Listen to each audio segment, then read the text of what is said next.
Welcome to another episode of It's a Long Road, the Rambo series podcast. I am your host, Ryan, and this is season 4. We're covering the 4th Rambo film titled Rambo or John Rambo, depending on which version you're watching. We are watching the John Rambo version.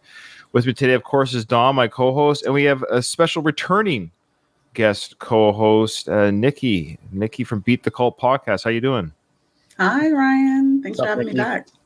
Well, it's great to have you back. Yeah, you were great. You did, I think it was the first episode of season 3, I believe was your episode. Yes. Yeah. When we watched him walk in and do the stick fighting and all that. That's right.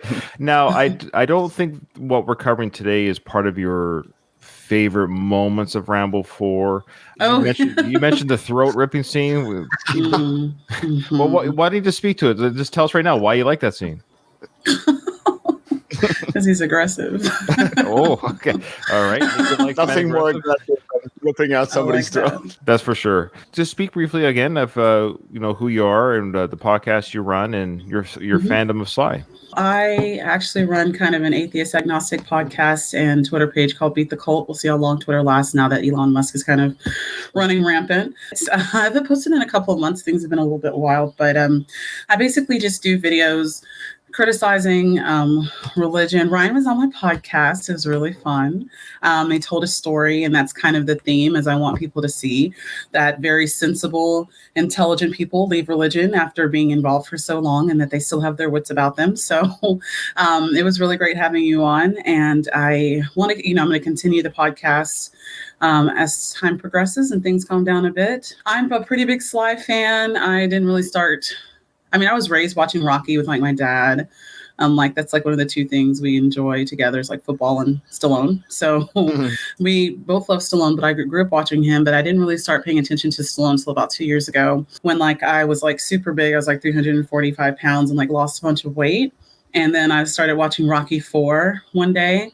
And was God, you work so hard. And I really respect work ethic for the first time in my life now. And I started kind of looking into his history. And he's very impressive. He's a very hardworking, impressive person. So I kind of fell into it. And then I went through every single movie he's ever made. Started watching, the Rambo thing. And he's great. Well, that's awesome. I love your story. And you did mention, if you haven't seen Nikki and want to hear more of the story of her sly growth, we talked more about that on Season 3, Episode 1, when Nikki guest co-host on that. That was when I was doing the rotating guest host for every episode. Not that I got tired of doing that, because I enjoyed doing that, but it became tiring to find a new co-host every week, because it's I'm just grabbing people from their lives randomly. Dom stepped in as the permanent guest co-host, or permanent co-host, I should say.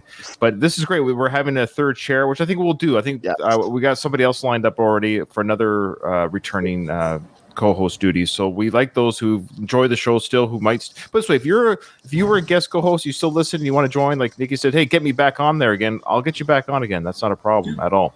Okay, Nikki, what's your background with Frank Stallone? Oh gosh, World's Dumbest is the most I can. That's the first time I watched Rocky 3 with my dad growing up, but I didn't know that was him singing in the hotel lobby. It's him, hotel lobby scene. But I didn't even know. I knew Stallone had a brother, but the only time. Whatever you felt about Sylvester Stallone, the polar opposite. I was this guy's not appealing at all. I still don't know his deal. That's perfect that you say you don't know his deal. That's exactly what Dom and I are trying to do. We have a segment on our show called. That's perfect that you don't know much about him, because we're trying to educate the masses on our large, huge podcast. We try to tell the world who Frank Stallone is, because I think his voice needs to be heard. So we're going to start that segment now. There's another episode of Frank Stallone. Who is this guy? And here's another segment of Frank Stallone. Who is this guy? Why is he wearing glasses? Oh, Nikki, boy, we have a lot of catching up to do. That question sums up everything. Exactly, Nikki. It's unneeded. Well, the Frankster wears shades. That's his thing. He wears shades. He wears shades wherever he goes. Yeah. For our listeners who do just the audio only of our show, Frank is now doing biceps. So we're led to believe biceps. Now we're led to. we're led to believe he's mid. What do you think, Dom? Like his count, he's probably up to like 112 right now. That's right. He went off we all know this is not. This is like 7 in. They did it exactly. That's generous, probably.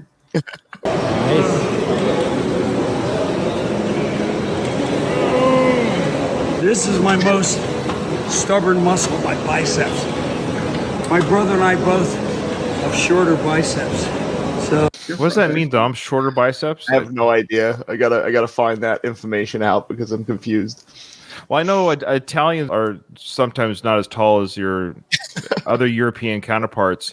So does that include the biceps are also shorter? I mean, let me look at my arms real quick. I mean, they're not very long. I don't have a big reach. No. I have a picture of Rocky 3 like above my desk, and I'm looking at it. I'm like, what does that mean? Shorter biceps. long triceps, short biceps. Short biceps. Trans biceps. There you go. Dude, did you catch that? He's explaining that his biceps are trans. I'm just trying to get the correlation. He's talking trans. Trans biceps. Let me go back a bit. He's talking about his triceps. Long and triceps, short biceps. So he's got long triceps and short biceps. So he has trans biceps. That's how that video ends. That was on his Instagram. What does a trans bicep mean there, Dom? Do you have any idea? No idea. No idea. But he thought he was clever. Do you see? He smiled at the end. He smiled about it. It made sense in his brain, but that's Frank Stallone brain. So no brain at all. Yeah. Exactly. I think he's trying to say that his biceps. He wants them to transition, like the triceps, to be longer, to be bigger. That's what he's saying, maybe. I think so. So I think he's trying. I think he's trying to tag into. Of course, this was filmed in June during a lot of the Pride Month, and then some of the controversy that people have with this. So I think he's trying to throw a little bit of spice, a little bit of pepper into his Instagram there. Okay, here's the next video. Nice sitting on a park bench or outside somewhere. Hello, it is Tuesday, Gold's Day. Worked arms, feeling really good. Voice is coming back. Dom, his voice is coming back. I'm glad because you need his singing voice. You need Frank Stallone's singing voice. So yeah, Nikki, in the last 3 episodes of Frank Stallone, who is this guy? He has mentioned probably almost every video that his voice has either been lost or coming back due to the Chinese COVID. So he's mentioned that. Oh, that might be why his nieces did not want him on them. Wait, how long ago was this? Well, this Instagram videos right now are a week or 2 ago at the most. Did he have the vid a week ago? Well, he was sick. He never officially has verbalized that he was on the vid, but in his comment section when he writes on his videos, he talks about the China COVID and thank you to China for being sick. So voice has been hindered. Doing us all a favor. Well, no, yeah. Basically. Tomorrow night, the Family Stallone, Paramount Plus, 12 o'clock. MTV, and CMT. Stay well, stay healthy, and stay out of this crappy chemtrails. Say it. Okay. Okay. Oh, I love Frank. So, first video he mentions like QAnon or something. Yeah, the first video he mentions the transitioning muscles. Now in this video, he pointed to the sky and said, "Stay out of the chemtrails." Oh gosh. Okay, so is he going a little bit in the mind, or is he? Because he's 4 years younger than him. 4 years younger than Sly, is that right? So he's 69 right now? I think so, yeah. Or Stallone 71. is 77 as of July, 4 days, in 4 days. Is it that soon? Oh, he's 77 in 4 days? Oh, wow. Oh, good for him. So, okay, so the Frankster is 72 or 3 or something. Okay. He's 72. Well, here we are, Tuesday in sunny Southern California.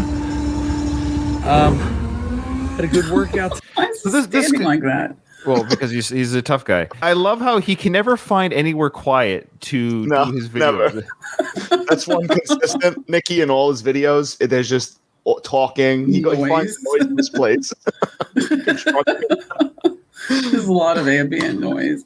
Who is filming him? Who is the unlucky, unpleasant task of following? We don't know. Around? We want to know. Let us know in the comments, people. Who is this camera guy? We talked about that on episode 3 of Frank. Who is this guy? We speculated this is like the worst job in Hollywood. This guy falls Frank around with a cell phone and basically captures these special moments. But we hear his voice. I dare say he doesn't sound Birthplace USA. I don't know. Do you think he's paying somebody, or it's just like a one of like Frank Stallone's lackeys that follows him around, and maybe it's a lackey for sure. He's probably on Frank's payroll to a degree. Like Frank's a millionaire. At the very least, he probably could pay this guy Eduardo. He could pay him like $55,000 a year. You know, who knows? Pretty decent to follow. I might take that job, honestly. You're I was going to say, part time. I mean, the only benefit is that you get to meet his brother. So right. The only benefit. Who is Frank's cameraman? That should be episode 1 of Who is Frank's cameraman. Every now we get to hear his voice. He'll say stuff like Frankster or Frank's back. He'll do like hype. He'll do some hype comments. It's like a hype man. Especially while he's working out, he'll be like counting the sets and stuff. Jeez. Yeah, we heard his voice the very first video. We heard his voice do a couple count. Yeah. So welcome those join us live right now. We got Tim, we got Alistair, we got Pissy Troutman is in the chat too. So nice, Pissy Troutman. Yeah, we know who that is. I know who that is. You. They did calves. We did glutes, which are very important, folks. The glutes are the largest muscle in your body. So he said glutes are the largest muscle in your body, and I did Google that just to double check the Frankster, and he's right. He is right? Yeah. Good. Yeah, even a broken clock's right twice a day. There we go. We're the least worked out. But if you get good glutes, it strengthens everything. You look good in clothes. You don't want your ass looking like a pillowcase full of cats running for the river.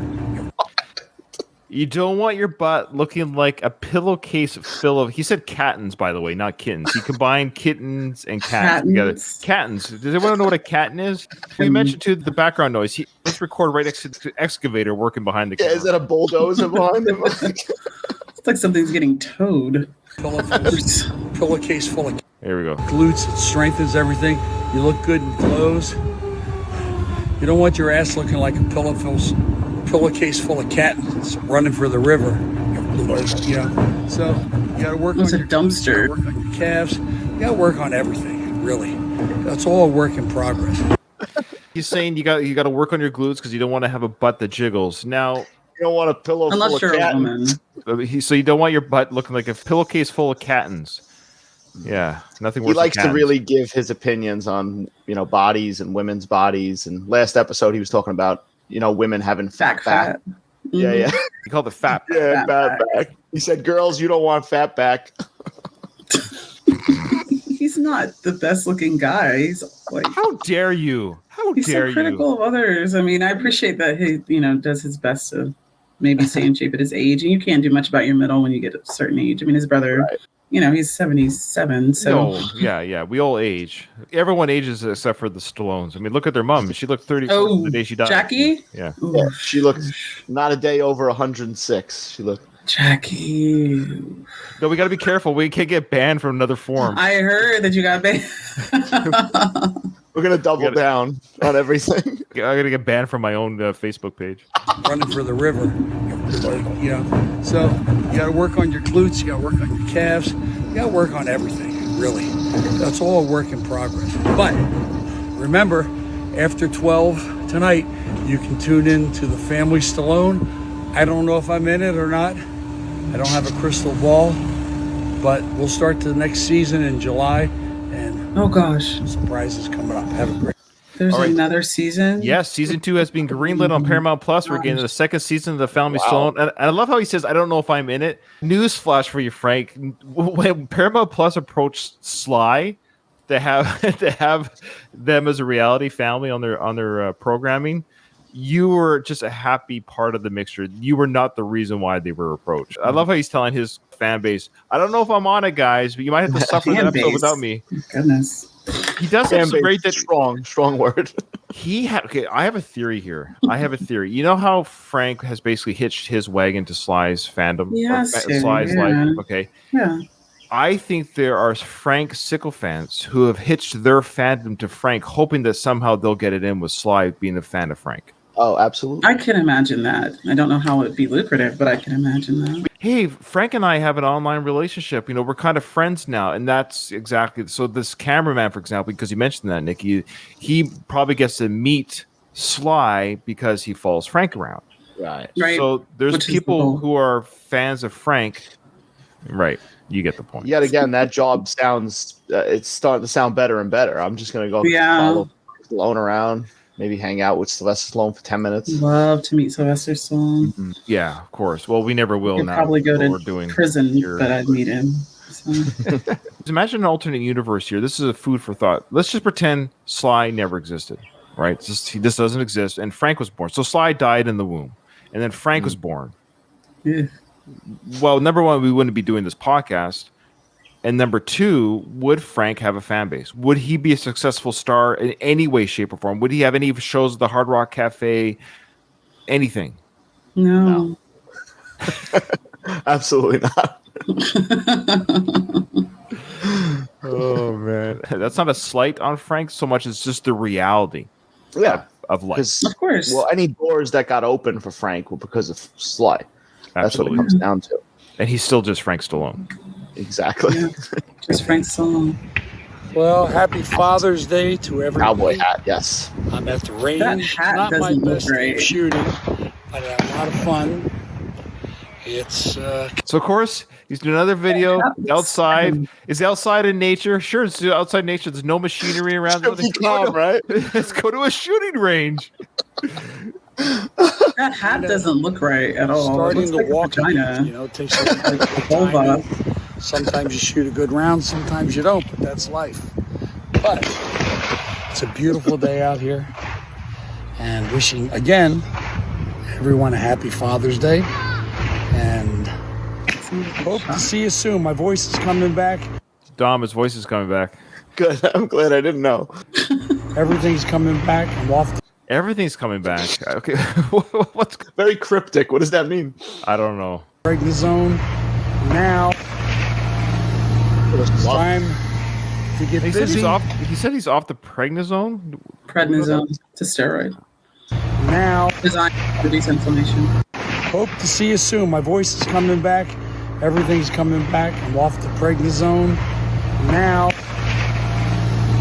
It's time to get busy and get outside, get some vitamin D. Really happy about that. So have a blessed Sunday and have a good day. And may the good Lord take a liking to you. Goodbye. There's no way in hell he's religious. I swear. I love how Stallone's supposed to be religious too, but he's the worst. They do. You're right, Nikki. They do come across as So it's a Sunday. He's at the shooting range instead of church. Praying to the Lord. He's like, have a blessed day, and he says, "May the good Lord take a liking to you."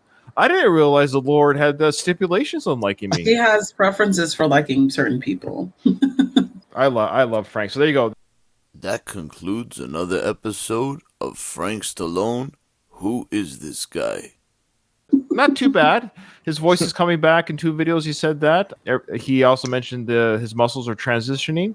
Little trans joke. And the chemtrail talk. So a typical week for Frank Stallone. Normal day. All right. I do have a quick email here I would like to read. This is from Jeff. He said, "Hi, Ryan. Guys, I've been listening to your It's a Long Road podcast and One More Round podcast for a while now, and I'm enjoying both. I've gotten to ramble through my dad. Look at that. See, Nikki dads, right? Mm-hmm. That's what I've been doing for my family. So I've gotten to ramble through my dad. He took me to go see Last Blood in the theaters when I was 18. So that makes him what now? So he's young too. 21, 22? Yeah, 22. So listen to this. So Last Blood is his second favorite. And he loved it so much. I've watched the whole series. Yeah, Last Blood is kind of like the Rocky V of the Rambo series. It gets a lot of hate that I don't think is warranted. No. I agree. I enjoyed it. I think people politicized it and it wasn't necessary. I just think the timing was bad. But I don't think it had anything to do with the political landscape at the time. Well, all the Rambo films have had some sort of nod to real life events. So the fact that they talked about the issues of the drug and the sex trade in Mexico, to say that doesn't exist is actually that's not true either. So he goes on to say that my favorite line in the 5th movie is when the human traffickers, spoiler alert here, everyone, spoiler alert if you haven't seen part 5, spoiler. Okay, My favorite line, the fifth one, is when the human traffickers kill Gabriella and Rambo goes back to the journalist and she tells him to move on. And he says, "What if you can't move on?" Yeah. That's his favorite line. It's pretty weird. The whole movie. Out of everything.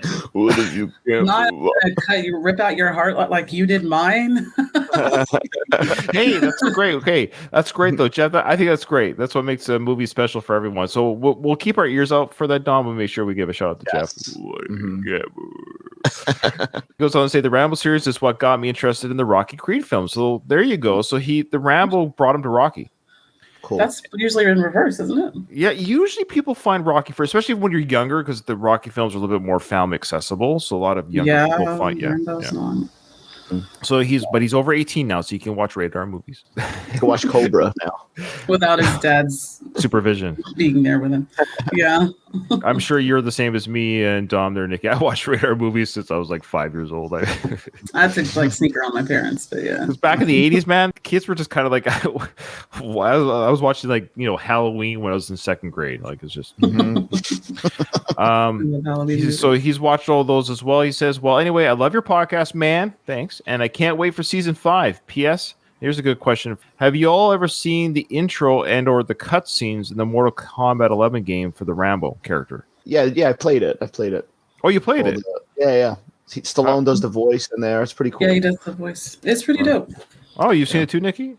Mm-hmm. Okay. When I was going through my Stallone obsession period, I was watching everything him. So. Oh wow. There's funny interactions too, because then there's the Terminators in it with Arnold as well. So like if they fight, they have like back and forth in the beginning. Well, I've got some homework to do, I guess, to go on YouTube and watch some of those cutscenes. Yes. Okay. I knew he was a character in it, and I think I did know the slide did some of the voice work, but that must be alternate universe Rambo. There's no way that Rambo and Terminator fought each other. Yeah, no way. Those games aren't realistic in the sense of truly Rambo can never beat you can't beat him in that sense. Like hand-to-hand combat or whatever, you can't. But still fun to I'll go look at those cutscenes. Okay, so let's get into the film. On our last episode, we left off Rambo basically dropped off the mercenaries at the rendezvous point. They've told Boatman to stay with the boat. They come across in their journey the mercenaries from the freight boat. They come across the tall boy. Now the tall boy is that tomboy. It's tall, Tall. Yeah. Okay. And it's an undetonated bomb that was dropped in the area during World War II. And this did happen. In fact, I found a news story about a tall boy in Poland that was in the reservoir in the water. That same thing had dropped during that war, World War II in the Poland waters. They tried to disarm it, but in the process of disarming the bomb, they detonated it. Oh God. Just leave it. Okay. Yeah. So what I find fascinating is, believe it or not, the Rambo film, that scene, of course, when Rambo detonates the tall boy and he runs away from it, and the explosion is huge. Granted, it's underwater, but still, you get the idea that they might have exaggerated the explosion in the film Rambo. But maybe people that know bombs better than me could tell me the reason why it was so small, comparatively speaking, in the film. In real life is because it's underwater. So I'm going to show this to you guys right now. Extraordinary pictures coming up right now. So a huge World War II tall boy bomb in Poland has exploded as a team tried to remotely defuse it. Wow. Still pretty good. Still pretty good, though. What do you think? Hey, this footage was captured at the moment that the massive 12,000-pound earthquake bomb, it was known as, unexpectedly detonated, sending out what you can see, that huge amount of water. Right there, you see that shockwave. So had that not been cushioned by the water, I wonder and that is a pretty big area. So maybe, now that I'm analyzing the video a little bit, maybe they gave it a decent portrayal in the film. Earthquake bomb. Known as a good quality bomb, detonated, sending out what you can see, that huge not bad for World War II. It was very well covered by cameras as well, doesn't it? No one, thankfully, was injured in the incident. Military divers were positioned at a safe distance, but the blast from the RAF device dropped in 1945 raid, shook some of the houses in the town nearby. So they were trying to defuse it, and that's what happened. Quite extraordinary. Quite unfortunate, nobody was hurt, I suppose. Yeah. Kind of interesting. Now we'll go back to the film here. They're just walking through the forest, and they come across the tall boy here.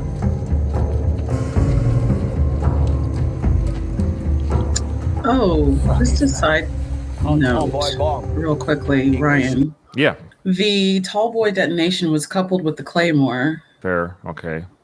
So the Claymore would have had a little bit of spunk to it, and it wasn't covered underwater. That's fair. Yeah. We talked about this in the last episode. I got to get this character's name, the English character. I've seen this movie like literally 50 times and cannot remember his name. Well, I can't remember anybody else's name. Well, we got Schoolboy, we've got June, we've got somebody else. Yes. Somebody look it up, this guy's name, because he comes up a little bit in this episode. So right now I find this odd. He meant or asked the local Burmese guy, like, what is this? I thought this guy was military. That's a good point. I heard you mention that. Lewis. Okay. So Lewis goes, what the hell is this? Like, dude, it's a bomb. Now he could have asked, he might have been able to, but he seems to be so perplexed why there might be undischarged weaponry. He has no idea of any of the world wars, anything geographical, past fights. And this guy's like, yeah, this was dropped and not detonated during World War II. Obviously, it was dropped from somewhere. I'm a garbage man, and I could recognize that that's a bomb. Drop in World War II. Of course, a future plot device. They introduced it to the audience now. So more visceral imagery here of. He does a great job with it. Slaughtered animals and civilians and a destroyed village. Taken from here. Now, he said that your people were taken, so they were here for some time, I guess, the missionaries. We're speculating that they have been in captivity for at least 2 weeks at this time. Yeah, okay. 2 weeks, yeah. So the bodies are fairly decomposed. I guess that's about right, because we'll get to see a head on a stick coming up here. Stallone did a really good job with the imagery. He made it very, as you said, visceral, and he just did a really good job with the movie in general. Well, we talked about during the village massacre scene, the feel-good scene of the movie. That was rough. Funny, we made a comment during the live view and recording of that, like, oh, at least we don't see any kids on a stick. And then I went through the editing. They threw him into a fire. There's one kid that was chucked into the fire, yes, but there was another kid literally bayonet. Yeah, I don't know why we missed that. I think we were like half watching it. We were like, oh, this I think we mentally blocked it out. He did a very good job depicting the realities of war. Oh, there's the head on the stick. Did you see it? Yeah, there's a picture of Stallone with the mercenaries, just all of them with a picture of that. Oh, really? Okay, I'll see if I can find that online and put that in the episode here. Yeah. Thanks for pointing that out, Nikki. Man, I have seen some. A better podcaster would have had it ready, but You gotta dig for pictures like that. Just set pictures with him and them. I need a head on a stick, and then we're all gonna get around. We're gonna pose with it. Yep. Did you find it? Because that's what they did. And he's standing in the middle, holding the head or holding the stick, and he's crazy. I love it, brother. I ain't never seen no shit like this. Armies come, kill everything, leave our dead here, as warning. Ta. K Luda. KK. So he tells his son to go home. He's seen enough. Yeah, I think that's enough. Yeah, I think that's fair. Yeah, you should leave. Why was the kid even there? He just went for a father or son. He was like, oh, I'm going to show you some dead bodies. He's a tracker, but he didn't do anything in this that we've seen that he had to be here for any of this right now. Now you just send him home, like, yeah. After he gave him nightmare fuel, like, you could go home now. Hey, Todd, what did you do today? Well, I took a bunch of armed men to a massacre and saw, decomposing headless bodies. Mine everywhere. Now he mentioned that there's mines everywhere, and he goes, "Watch your step," but watch how they walk. There's no way they would. It's indiscriminate. Yes, that's a perfect word. Watch where you're walking. He runs up the hill. Yeah, like he runs. You like the flies on that, Dom? Yeah, I like the added effect. Well done. Smell it. You could almost smell it. Like, really? Yeah. Did a very good job. And you got an open head wound here. Look at that open head wound. Very good job. Yeah. All right, let's move on. To what? Now, the guy that said to what, he's actually in a TV show that I watched that got recently canceled. It's kind of a guilty pleasure. The remake of Magnum P.I. Oh, okay. He's the cop. Else I can't remember. Oh, he's been in a few things, yeah. But it was just weird because I've been watching Magnum P.I. for like last 3 to 5 years. And I hadn't really watched Rambo 4, I guess, during that time. Because when I watched this for the podcast, like, oh, that's the dude from the TV show. Now I have to do some digging for our next episode. Remind me, Dom, on this actor here who plays Schoolboy. His name is Matthew Marston. I think he might have a controversial Twitter. Really? I think what so. Did he do? So I don't know, but I'll do some digging. Like religious or something? I think he's just I think it might be a little bit. I don't know. I don't want to say too much because I'm going to see if I can interview him. Is it Frank Stallone controversial? Or? No, interview Marston. They can kill the fucking dogs. Those people are dead. I'm with Enju. We at least have to go and have a look-see. Check it out. I'm with you. Let's check it out. Check what? They're 100 strong. Hey, we took the man's money. Schoolboy's right. We took the money. We got to at least take a look to see where the missionaries are. They may be dumped somewhere. There might be bodies. We have to have some sort of closure on this. But I don't know why the guy gets mad when after Schoolboy says that. He goes, we took the man's money, and he's about to react angrily to that statement. Hey, just calm down. We go there, and we see what's what. If anything's wrong, anything at all, we leave. Now, if anything's wrong, anything at all, we'll leave. Yeah, they're kidnapped. That's wrong. That's something wrong, right? Like, not very strong dialogue. It should be, if there's a way we can get them out, we'll get them out. Right. Which way? This way. Ami, go!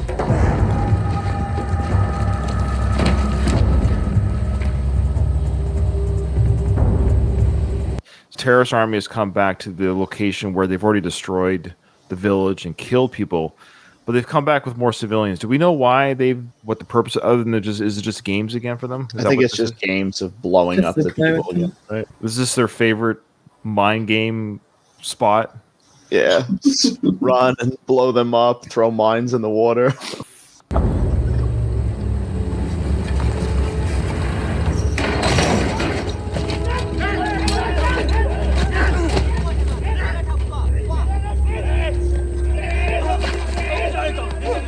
I'm gonna fire on them.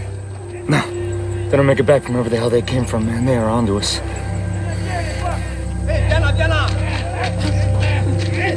So they're making bets of who will or won't survive, I guess. It doesn't indicate what it is. They said, I got the one on the right, I got the one in the end. So the soldiers are making bets. Which one do you have, Dom? Which one do you? I got the one with the hat. Okay. That he's gonna blow up or not blow up? That he's gonna blow up. Okay, yeah. So they're not gonna fire on him. Oh yeah, there you go. There's one there. I'd be like, hey, I see where they're chucking it. I'm just gonna move around that area. They should have their prisoners. Their prisoners should have had their backs turned because they're kind of showing where they're chucking the mines. Right. 3 down there. What the fuck are they doing, man?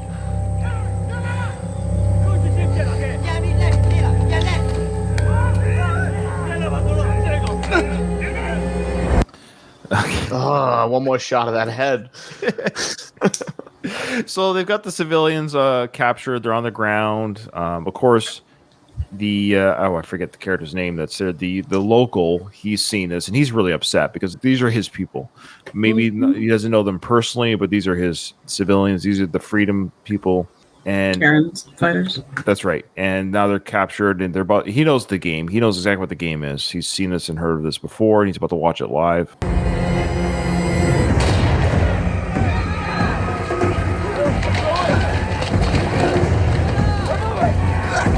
So those guys are running across the water. I am a little confused by the game because I think they all make it across without blowing up, and they get to the ledge. Is it they just try to get them back in the water at the end? They're trying to get them to run back after. Oh, I see. Just keep going back and forth. I see. Louise is back, and Pissy Troutman left the chat, so that's weird. Louise goes by Pop Lord. He goes, I prefer gambling with stick fighting. I agree. I think that's a little less carnage.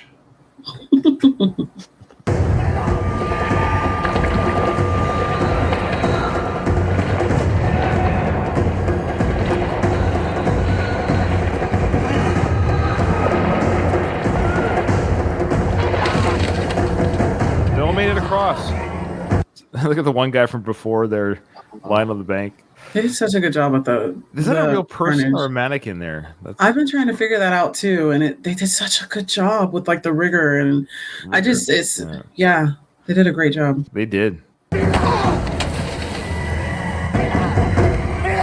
Yeah, it's time to go back. You guys have to go back. Our game's not over yet. See, they could have easily shot them, but they didn't. They're torching them mentally.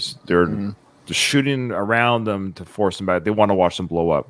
So the tension's building. I love this moment here. Of course, we're going to play it out a little bit because we'll play it out for the YouTube, but then I'll explain audibly what happens, of course, for our audio listeners. Again, another shot. Start running in the water, guys. Start running.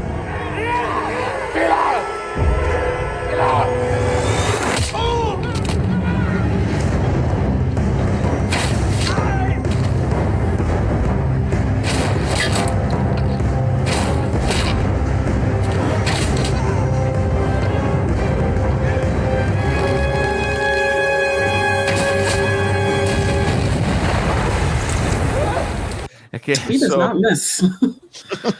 He does not miss at all. So Rambo got all 4 or 5 soldiers with his bow and arrow, and that's the way to kill them too, because there's no alerting anyone else around the area of extra gunfire. The civilians. That's what he said in Rambo 2 when he's talking to Ko. He said it makes no sound. That's right. That's right. Alistair says that's the best part of the film. It is a wonderful part of the film, and I agree because now we did see the boat scene, of course, when he shoots the pirates. That's a great little Rambo killing moment there too, because that was the first one he does in that. But I agree with Alistair. This is it's in the discussion with the best parts of the film. This is what he feels the best. You're right. It's that proper. It does feel like old school Rambo to a degree. It feels like Rambo 2 and 3. It has that feeling of Rambo coming in like the superhero that he is, comes in, takes care of business. The odds are against the innocent, and Rambo comes in. It's a superhero moment. Love it. So the civilians run away. Good. They're safe for now. I love how, for good measure, the guy that got 2 arrows through him lands on a mine. Right. Just in case he's not dead. Rambo just kills everyone here, right? And then he just kind of like saunters out of the forest, and they all run to him. This is the way they go to him. Like, who is this guy? It's like this godlike. He ain't just a boat guy. He ain't just a boat guy. Who are you, boatman? Where'd you learn to kill like that? This version is so much better. The director's cut. In what way? What do you feel? Why do you say that? Because that scene, that question, where'd you learn to kill like that? He didn't ask that in the original one. He just asked you, who are you? Where'd you learn to kill like that is just a much better question, I think. This also answers the question that Dom and I had at the beginning of the season is how much does Lewis know about Rambo? We talked about it during the boat ride. Now we know he doesn't know. He only thinks he's a boatman that catches snakes. So the intel on Rambo was nil with this guy, which now that we know more about Lewis, I'm not surprised. He didn't even know what a bomb was. So right. And he doesn't understand that humans live in the wilderness other than like he's so weirdly uninformed about how the world operates for someone who's supposed to be a trained mercenary. Exactly. Let's move. They're gonna come hunting our asses down when these guys don't show up. I got people to live for, man. We don't need this shit. We're going back to the boat. Maybe we'll just talk about it right now. So Rambo's about to say, no, you're not going to go back to the boat. Why does he force Lewis to stay? Some extra hands, I guess.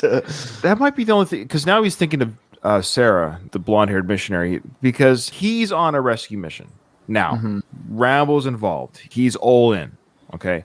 So that was the only thing I could think of too, Dom, was that the reason why he kind of forces everyone to stay is because you ain't going anywhere. There's innocents. We're like, right. We're not leaving a soldier behind. Right now, the missionaries are like soldiers without weapons. Yes. This mission is not over. Right. Any way he's going to coerce these people to stay, he's going to say. You're right, Alistair. The actor who plays Lewis is pretty Ricky Collins' handler in Creed, the first film. Yeah. Really? Yeah, it's the same guy, same actor. Oh, it is. Oh my gosh. I never even realized that. What is that? We didn't mention that yet in this season, but that's absolutely true. So it's good as time as any to mention that. So good actor, and he'd be somebody that I think would be fun to reach out with. Obviously, he's got a good working relationship with Sly because both Sly projects he's in, there has to be some sort of connection. Oh yeah, I'll work with Sly type thing. And then Louise said, "Isn't Lewis? Sorry, this is Louis saying, isn't Lewis SAS? The Brits really dropped the ball on their training. What is SAS against? Some sort of special forces, probably. A better podcast would have that ready. But. Okay, so here we go. Special Air Service. What's it called?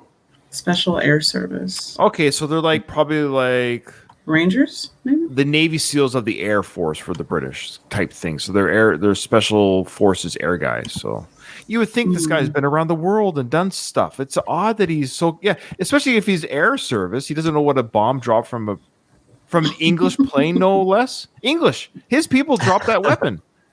Right. Oh, good point. They did. Wow. No, you're not. What did you say? I don't give a fuck who you are. You say another word and I swear on my kids' eyes I'll kill you. So aggressive. I love So he it. says, he says, I'm going to kill you if you say another word. Now, obviously, I think he's saying that out of fear, too. But I love it. Rambo does certainly say another word, but before he talks, he makes sure he's he's got himself covered before he starts talking.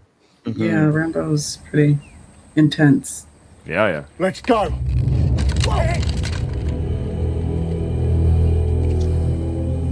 Good use of the what do you call this? When the camera, it's either a CGI tip on the arrow, or you know when you do that, you can do the filming where it looks like they're in front of each other, but they're actually behind. Right. But still, I think it's a CGI tip and or prop, obviously, like it's a styrofoam, and there's no tension on the boat. But a cool scene. I mean, I'm just overthinking the right. Because obviously, safety of the actor. There's no way there's a compound bow in front of your face. Put Sylvester Stallone holding it, but then again, didn't he forge his own knife? So you never. I did not know he did that. He is amazing. I just did not know he could. He's so multi-talented. Look at his wrist here, the religious cross there. Now, is that what he took from Sarah? That's what she gave to him. Yes. Yeah, so he's wearing it on his wrist. Did you ever catch that before? That he's wearing it on his wrist now. I noticed that. He was wearing it the whole time, even when he sliced that guy in half. He's been wearing it when he ripped the man's throat. Did you know that he was wearing the cross? He was wearing it on his wrist? Yeah. Okay. The whole time. How religious do you think Stallone is? Because we talked about it in our Rocky podcast during the second Rocky film. The character is like ultra religious. What's your theory on his actual? We should ask his mistresses how religious he is. Okay, fair enough. How dare you? Sly's never stepped out on his wife. Never. Never, ever. Yeah. You're not going anywhere.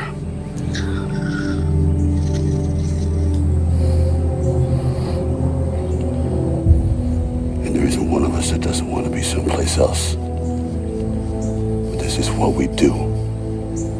Who we are. See, now that's what I mean. He's fully in. He's saying, of course, I'd rather be somewhere else, but this is what we do. This is who we are. We can't change who we are, Adrian. Change who we are. I'm afraid. All right? You want me to say I'm afraid? I love how we've come full circle from the Rambo Part 2, where Troutman's trying to tell him. Remember, Troutman told him. Right. That's the third one, I think. Oh, yeah, it was the third film. Sorry, when he talked to him in the monastery. My bad. That's right. Where he was telling him, like, you're a killer. You'll never not be one. Remember? Because we thought that was a terrible dialogue from Troutman. Yeah. He was right. But because Rambo's trying to live a life of peace with the Buddhists and build their temples and stuff. And Troutman's like, you're a killer. It's who you are. And now Rambo's like, that's right. I am a killer. It's who we are. Troutman was right. He was right all along.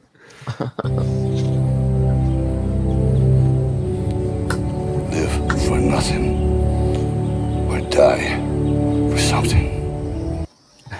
See that little look he gave after he gave that big little tagline speech there? He looked to the right a little bit like, you guys like that one? That's pretty good, right? I think I came up with that one myself.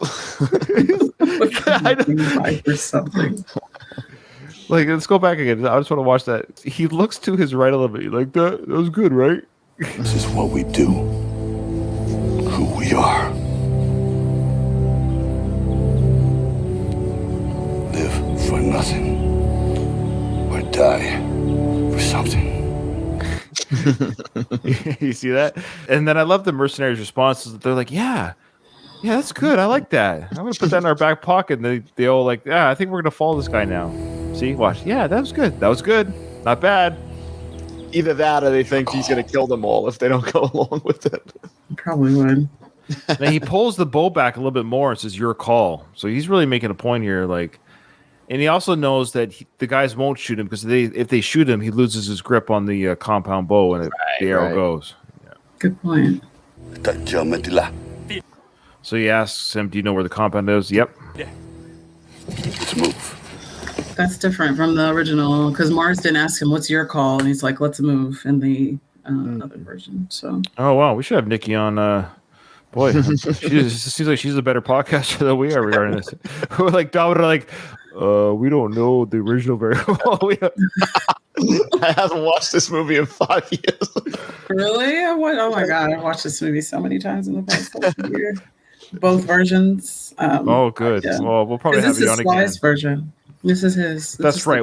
We made that call. We were like, because we are the number one Rambo podcast in the world. we decided to let's do the proper director's cut version. If you're going to do it, you might as well do Sly's version. Yeah. Yeah. Exactly. And I believe this is the scene where we get to see what these guys do at the camp for fun. Is that what we see here? Yeah, wasting time.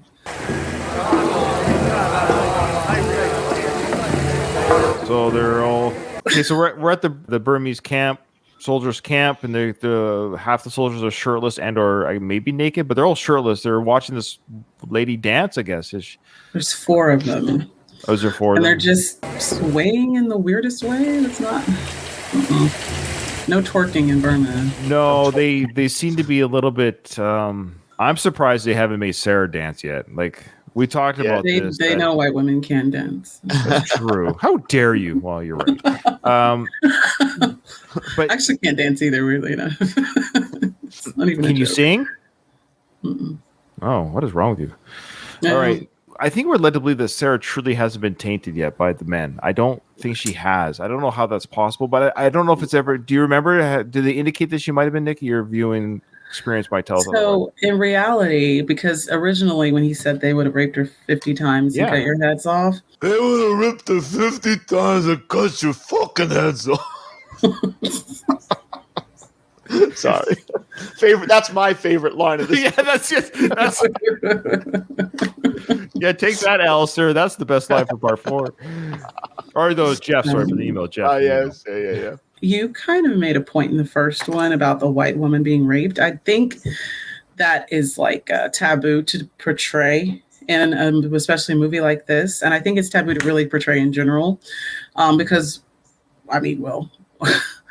let me not, but certain people are very prized. So like, even though in reality she would have been raped, I don't think Stallone would depict that. They would have filmed it, but they didn't even indicate any kind of trauma. Like I said, her clothes aren't ripped. She's not just a brassiere type thing, or like he wouldn't even indicate it. And I thought of that myself, like the several times I've seen this. I was like, was the implication that she was going to be the first time, and that's when he showed up to stop it. You know what's funny? So when Rambo gets there, he's like. So when Rambo gets there, he should have had him so did they rape you 50 How many times did they do it? Well, I'll be damned. I was pretty sure that they were going to do it by now. Yeah, it loses a little bit the believability there. It does. Oh, that's funny. They wouldn't have just had her just sitting there, even if they were torturing her or something. She wouldn't have made it a night in the camp. Oh, definitely no. Definitely not. She'd I be agree. Dead. So she's still down there looking around. The soldiers walking around. She's in captivity.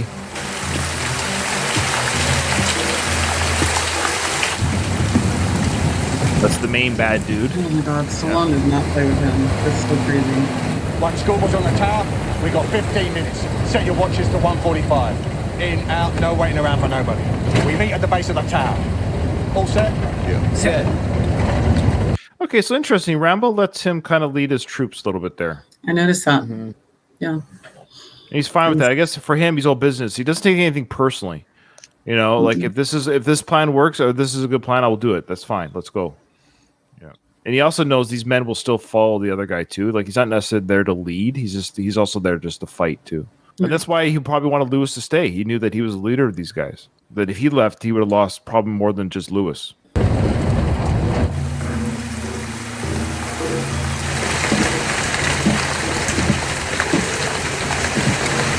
We got Schoolboy, of course, setting up his position with that probably the largest sniper rifle they could have.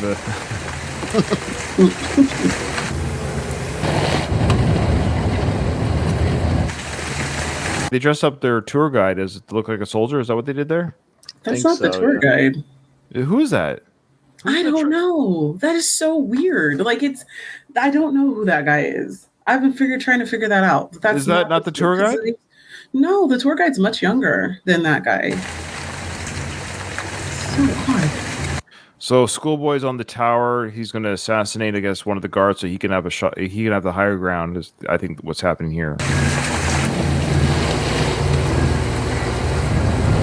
That is not the tour guide.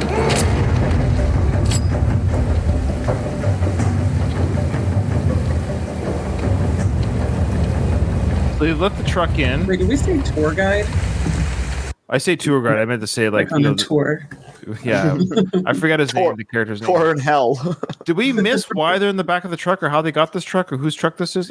It was the army truck. It was one of the trucks that they drove up when they were tour trainers. Right. They drove up. They killed it. Okay, thank you. Well, I totally forgot that they drove up in that truck to kill everyone, so now they have access to the truck. But are you sure they didn't just dress him up then? Well, because who's driving the truck? That's not the same guy. It has to be. I think it is. It's just because his hair is in a hat. His hair is in a hat.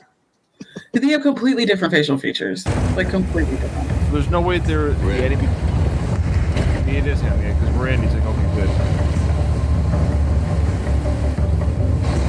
But he does look oddly different, but it's not an enemy driver. They're all hopping out now. Get their positions in the camp.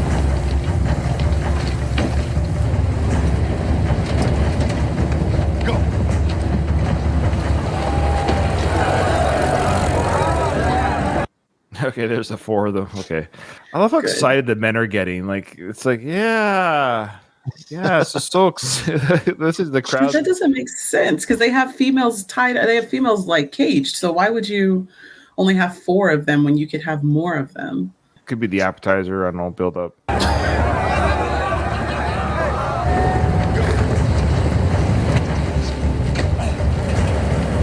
Like the worst strip tease show ever.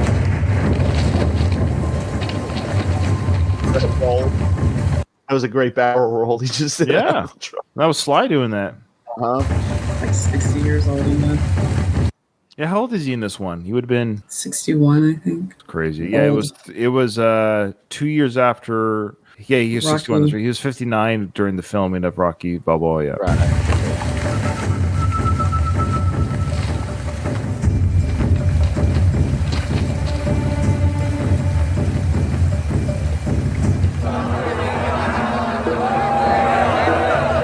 Well, they seem to have some sort of choreography going on there. They're all three. They're doing like the left arm, right arm. Move, That's what they were doing the Macarena for a minute, honestly. Just go up just a little bit there. I just want to see that moving again. Did they rehearse this before they went up there? Like, okay, see, look back and forth. Before you grab this.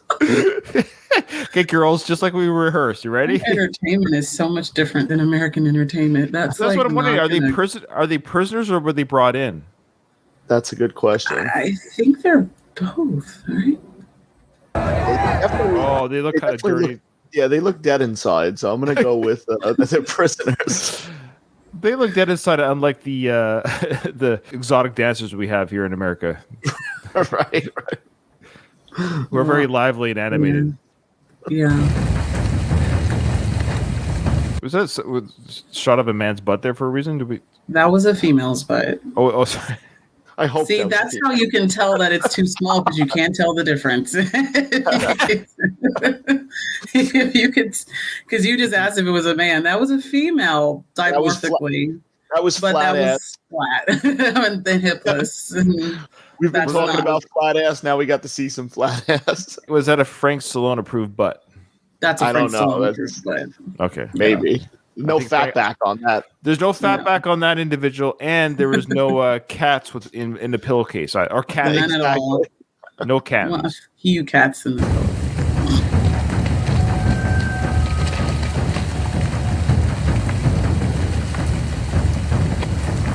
They're all set up positions in the camp. Check out their watches, synchronicity, and check. So we have a pig eating. Is that one of the dead missionaries? Is that the one they killed? They had 4 to choose. Yeah, Yes, he I said think take them so. out to the pigs. Yep. Yep. He was sitting up there crying like a bitch, so we killed him. Oh wow, that's some sympathy for the dead missionary, Nikki. So, Nikki, do you have any opinions about the missionaries coming in and changing Burma with scriptures and band-aids? How did that change the tide of war? Thoughts? I have to watch what I'm going to say because, like, sometimes. So I have this thing about, like, I know you're both white men, but when white people come in and like give brown people religion to try to fix their problems, and it just doesn't. It's like This is why I don't do it because I don't want to get fed to the pigs. This is why. Smart man. But I just think it's very aggrandizing. I think it's extremely exploitive.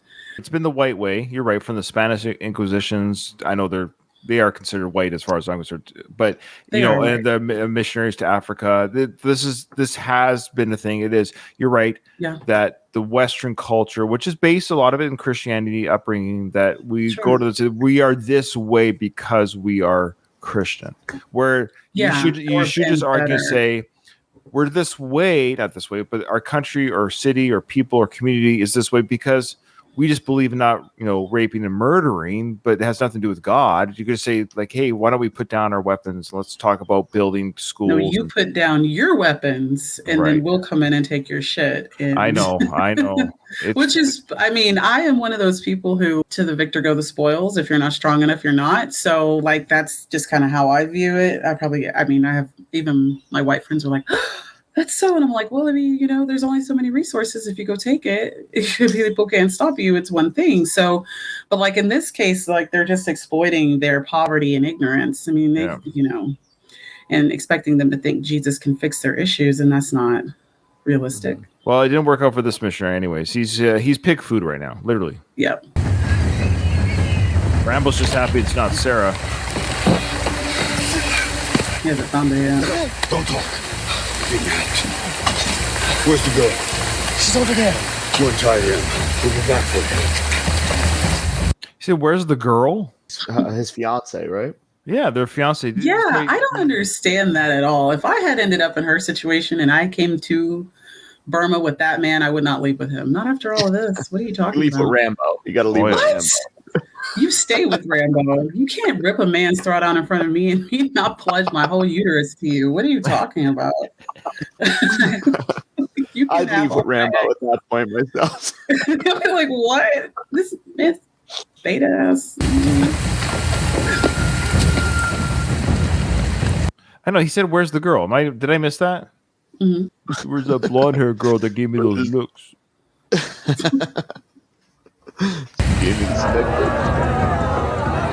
He was pretty good choreography there.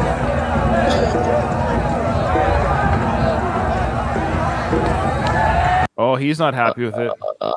Yeah, he threw a cigarette at one of the girls. He's not happy with this dance. Probably saw the same dance routine yesterday. They're probably getting tired. Exactly. He's getting bored. Give us some new moves. Come on, new moves. Yeah. They're so excited now. Look at us being terrible to the woman. Yay. There's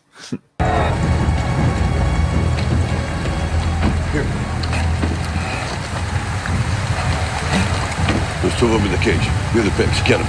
Got it. There's two of them in the cage near the pigs. How do you know where the pigs are? That's a good question.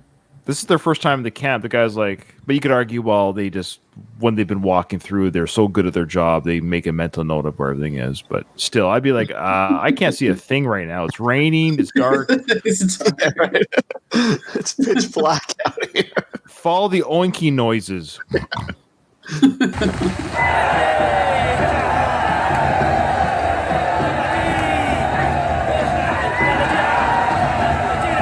Hey, look at me, everyone. I'm going to assault them on stage. Isn't this great? They're cheering them on. That's like the simplest thing that happens to them. I know.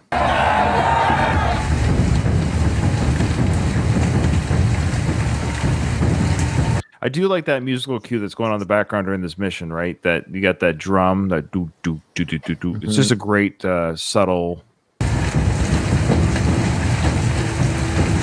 Now, why does he have that chainmail over his head? Is that chainmail? Looks like he's fighting in the like a knight, right? It's off. Looks like chainmail on his head or something. He doesn't know what year it is.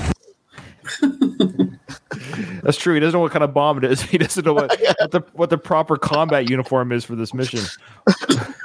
The hell's the helmet? Drinks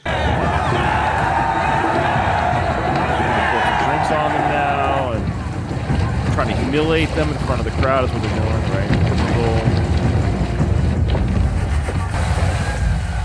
Why are they in the cages? They should. It's just such a waste of resources. I mean, I'm not that women are resources, but like, I know it sounds bad. Girls dancing. You wanted more girls dancing up there. It just doesn't make sense to me. Like, if you have like, this is okay with the Rambo 5 thing. They treat their the prostitutes so badly. Like, why would you? You should keep them groomed. Oh, I know what you're saying. I think not use prostitutes, but from what I can gather from victims of sexual assault, and the ones that are kidnapped and stuff, that the human trafficking, I think it keeps them in control. I think when you degrade them to that point where, because then anything you give them that's remotely not torture or beating up or anything, then it's like, oh, well, I guess I'm just having sex with this guy. So it's almost like, I don't know what the reasons are, but you're right. You think, why wouldn't you want to keep if you want to talk about the women and children, I guess, like stock, like you're saying, like property, why would you want to? Children as well, right? Yeah, but it's heartbreaking and horrific. This stuff happens. But you're right. I think what it does, it just keeps them, their morale is never up. Yeah, broken. That's right. They're broken the whole time. Yeah.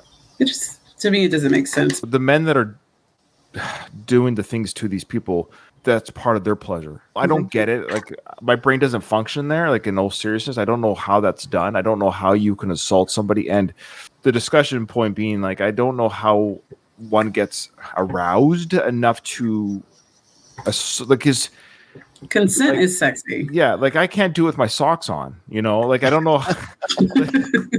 like you got to set the table, so to speak. And these men who do this, I don't know how they are able to get that way when it's so violent and gross. I don't get it. Yeah. All right, so I think the traps are set. The men are in. They're on the move. They're about to get these women out. That is the tour guide dude. I forget his name because he's in his uniform right now, letting these women out.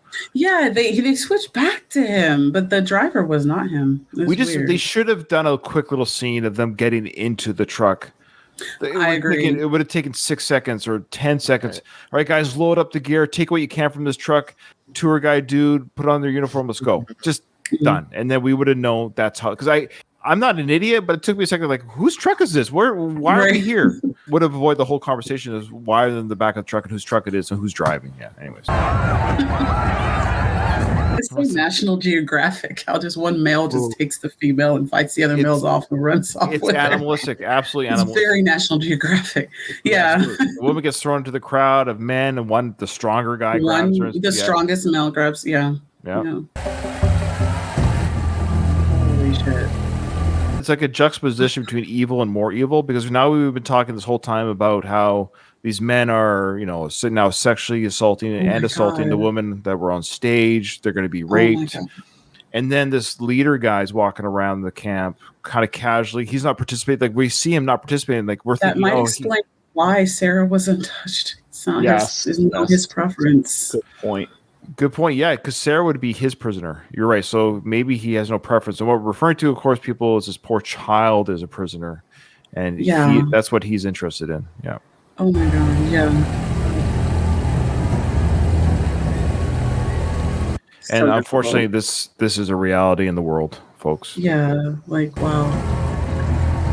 And Rambo sees. But he wrote that shit. Stallone wrote it.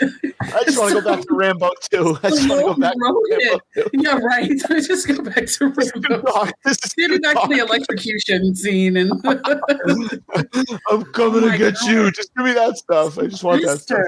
This movie is very. Stallone did a great job with it. Yeah, it's just. It goes to those places. Can we go back to the feel-good moments of Rambo 3? Yeah. Dragging the animal carcass around on the horse. Imagine if that boy was the same boy from Rambo 3, though. Oh, God. He'd be like 50 years old now, right? Yeah, that's true. What's interesting, though, is the Rambo character, of course, he sees this, and he's obviously putting everything together. There's children, prisoners, and they're being abused. And even he's like, puts his head down in disgust, and he's like, oh, I can't believe this is what we're dealing with here in this camp. Because he's seen all the horrors of war, but this is the thing that makes him put his head down in disgust. Like, I don't think we've seen that in any of the other parts of the films where he's really showing any kind of, this is too much. When he sees the child, that's the moment where he's like, I can't.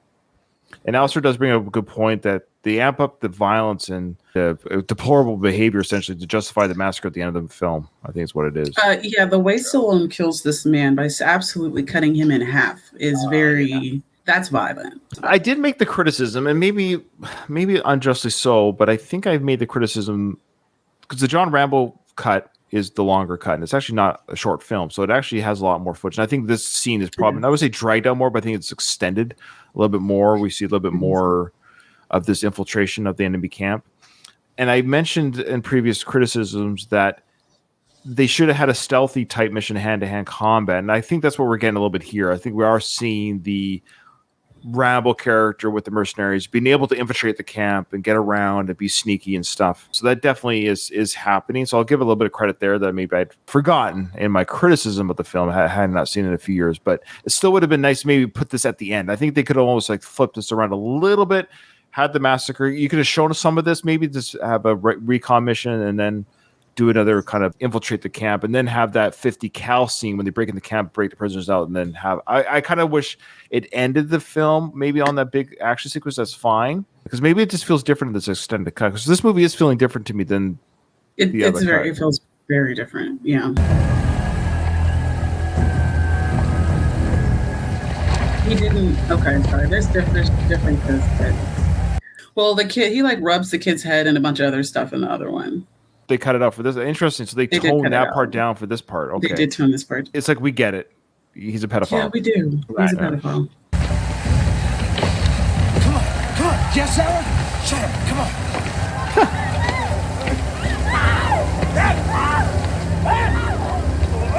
So now we've cut to the guy that took away one of the dancers. They're out in the rain. He's just slapped her. So we're seeing this sequence kind of play out this is what he wanted to do to her alone. Outside.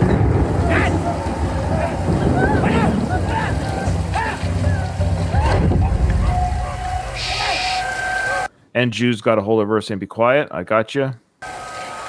Underneath the building. Oh, yeah, they cut that out too. He stabbed him like 5 times. In the other really? one. Mm-hmm. Well, that's interesting. So the John Rambo cut has a little bit less stabbing, so to speak, on that scene. Yeah. So for our listeners, of course, the guy that was going to rape that woman got his neck stabbed through by Enju. Good job, Enju. Rambo sees Tara.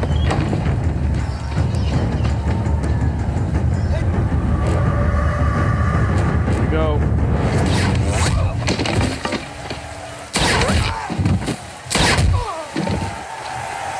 I remember seeing this in the theaters and the crowd being very excited by those 3 kills. I don't know why, but I seem to recall some sort of like the tent has been broken because now Schoolboy gets to use his big sniper rifle. We get to see the power of this weapon and the effectiveness that he has in shooting these people with that weapon. Good silent kills though by it. Okay. So we're going to stop it here though. I know it's a long sequence and I don't want to obviously drag it out, but also I don't want to rush it either. So we'll kind of stop at mid breakout sequence. Okay, what did you think there, Nikki, for your second time on the Rambo podcast? I loved it. I love Rambo, so I love talking about it. And not everybody likes to just talk about Stallone. So, well, we got 3 of us here, anyways, that love doing it. We love having you on. You were, as always, you're a great guest, and thank you. I know this is your favorite film of the Rambo franchise. Isn't that right? It's my favorite. Yeah. Oh, this is cool. You seem to know more about the original than we do. You're a great guest with your insight and knowledge, and especially regarding the original film. I think Dom and we freely and admittedly admitted that I don't recall the first film enough to say that was or wasn't in that. So we appreciate your insight on that. Sure. Yeah, if you want to listen to me, I was on Nikki's podcast, like she mentioned at the beginning of the episode. I was on an episode. Just Google Beat the Cult podcast. It's on YouTube. Yeah. It's a YouTube exclusive podcast. Beat the Cult. You could do Beat the Cult, Ryan Rebalkin, and I'll come up. Yeah, it was fun. So basically, speak for myself, because I used to be very religious. My whole life and lifestyle, my decisions were based on my religion. I think for me, what I discovered by leaving religion, not leaving spirituality or not leaving goodness or whatever you think comes from religion, I've got to discover who I am. And I think that's one of the biggest things is I didn't know who I was outside of a curriculum or a set of beliefs that was instilled upon me, that I didn't know who Ryan was outside of that. That's kind of what I appreciate. And I don't live in a world of shame or guilt anymore either, which I think is very harmful. Excellent. I make mistakes and I feel bad about my mistakes and I want to rectify my life for my wife and for my kids. But that's the thing. I do it for them. I do it for myself. And I don't do it for any grand reward or fear of punishment. I just do it because I think you should try to be a good person, because the world's a better place because of it. I agree. Yeah. If you're fighting that fight, then I agree with it. And that's what I talk about on that episode. So take a listen. I think it's good. And you get to know a little bit more about me as Ryan, as a person. If you want to hear about who I am, if you're interested. So again, Beat the Cult, Ryan Rebalkin. I come up and I'll be able to actually tag the episode too in our show notes. So people can find that. And if they want to know more about me, Dom will be the next guest. Oh yeah, always. When I get everything back up and running, I said I wanted to have you on again, and I need to get everything back up and running. It's been so crazy. Oh, I know. Life can be that way. Life gets in the way sometimes. Life is lifing. So. Anything else you wanted to share before we leave? Where the people can find you, Nikki? Yeah, you guys can find me on Twitter, Beat the Cult, YouTube, Beat the Cult. Things are a little slow right now, but still give it a follow. I do have an Instagram as well. I just don't use it. Also under Beat the Cult as well. And things will be picking up here in the next few months, ideally. And I just want to thank you guys for having me back on.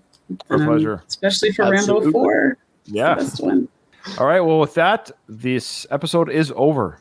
Nothing is over. Nothing. You just don't turn it off. It wasn't my podcast. You asked me to co-host. I didn't ask you.